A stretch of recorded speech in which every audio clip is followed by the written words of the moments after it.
Сәлем достар, мені каналыма қош келдіңіздер. Бүгін біз сіздермен дәл осындай керемет тамақ дайындаймыз. Менімен бірге болып, қалай дайын болатынын біліп алыңыздар. Қызып тұрған табамызға майымызды құямыз, сұйық майымызды. Туралған етімізді салып, әдемілеп қуырып аламыз. Мен описание бөліміне ас нәзірін толықтай жазып өтемін, сіздер көре аласыздар.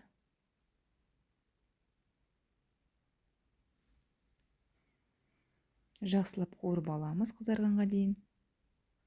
Сосын сәбізімізді саламыз, картошкамызды саламыз.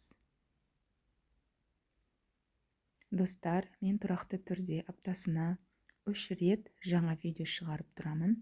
Сіздер соны жіберіп алмау үшін каналға тіркеліп, қоңыраушаны басып өтіңіз. Қоңыраушаның фісесін бассаңыздар, жаңа видеолар сіздерге келіп тұрады. Менің каналымда оңай әрі жылдам дайын болатын рецепттермен бөлісемін. Міне барлығыны дайындап қуырып алдық. Енді су құйып, піскенге дейін жақсылап күтеміз. Переправа салдым. Универсальная переправа. Бар болса сіздер де салыңыздар.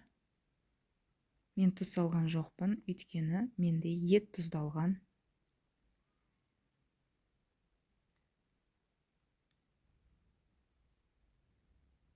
Су құйып, піскеннен соң күрішімізді саламыз.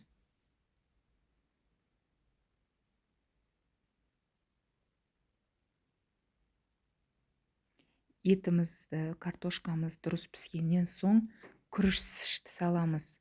Оға дейін салмаймыз. Мен жылдам сіздерге түсінікті болу үшін жасап жатырмын.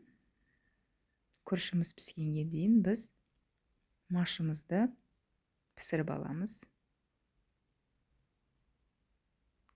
Подливіне сары майға пиязымызды әдемілеп қуырып аламыз.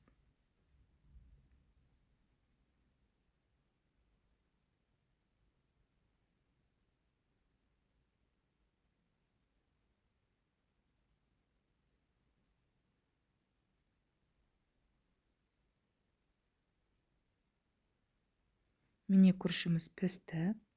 Оның үстіне жаңағы піскен машымызды салып, жақсылап араластырып аламыз.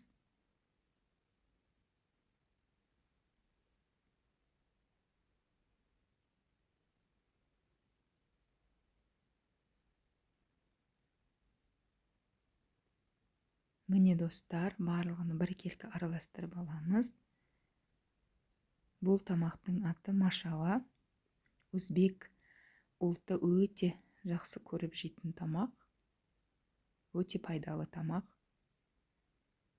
Аз ғана су құйып, сливочный маслоны салып жібереміз, сары майымызды.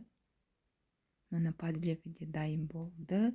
Дастарханымызға тарта беруге болады. Жасап көріңіздер. Ас болсын. Сіздерге үлкен рахмет менімен бірге болғандарыңызға.